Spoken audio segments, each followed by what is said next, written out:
për marrëveshje me kompaninë private nuk e ka bërë ASHK, po e ka bërë Bashkia e Marë. Ky është ndryshimi.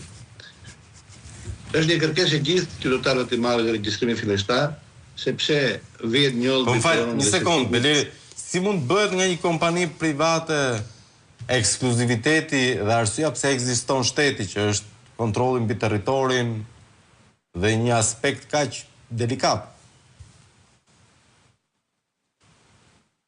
Procesi që bën kompania private është mbledh letrat dokumentacionin që kanë qytetarët dhe reformon harta. Në hartën kryesore vë këto parcela në hartë. Është një proces që edhe para kësaj marrëveshje ishte bërë po nga kompani private. Kompani private e nënkontraktuar nga ASHK, tani është një kompani private e nënkontraktuar nga Bashkia e Madhe. Të gjitha këto procese nuk janë transparente. Tani ka një përpjekje nga zoti Tavo të bëjë një komision ad hoc me qytetarët e Marrës, të cilët do thotë ata fjalën e tyre për të bërë një proces sa më i rregullt.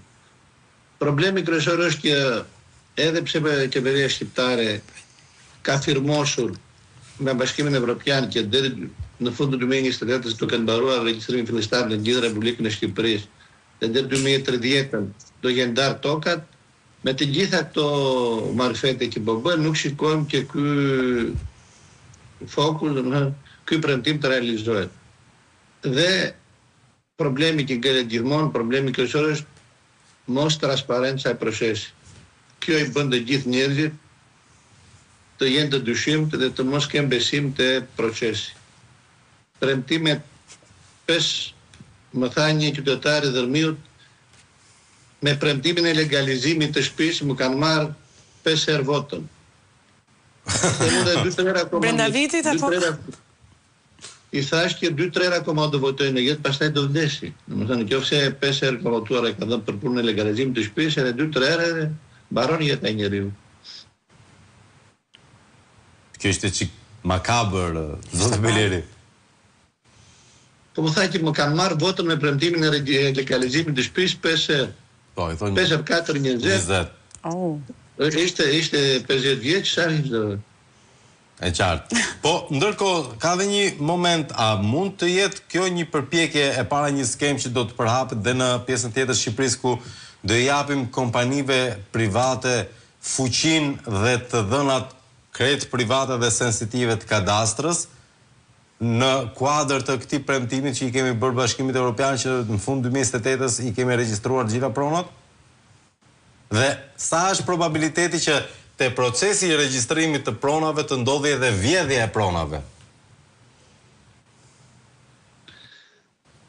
Qa ka eksperienca deri tani kompania e parë në Marë, në qytetin e Marrës po flasë, i regjistruar 1/5 e pronave. Atje që ishte regjistruar dhe regjistrimi fillestar ka mbaruar në fund të 2021. Kompania atëre bënte sekserin dhe u thoshte qytetarëve, nëse nuk ja dhat Flavios për ndërtim, nuk do e regjistrojnë në hartë ose do e shpërngul. Pra ishte një njeri që njeh gjithë Mara, përfaqësuesi i kompanisë që bënte regjistrimin fillestar, i cili bënte sekserin, mblidhte vota, kërcënonte qytetarët, ka emër, ka mbiemër. Shpresoj që dhe kjo kompania, ata që kanë iden të vërë këtë kompani dhe kompetencat e shtetit të ja adresojnë një kompanie private, kanë qëllime pikërisht ato që u thash. Ja kuptoj. Çfarë mund bëjnë qytetarët e Marrës në rastin specifik për të mbrojtur pronat e tyre, se tani më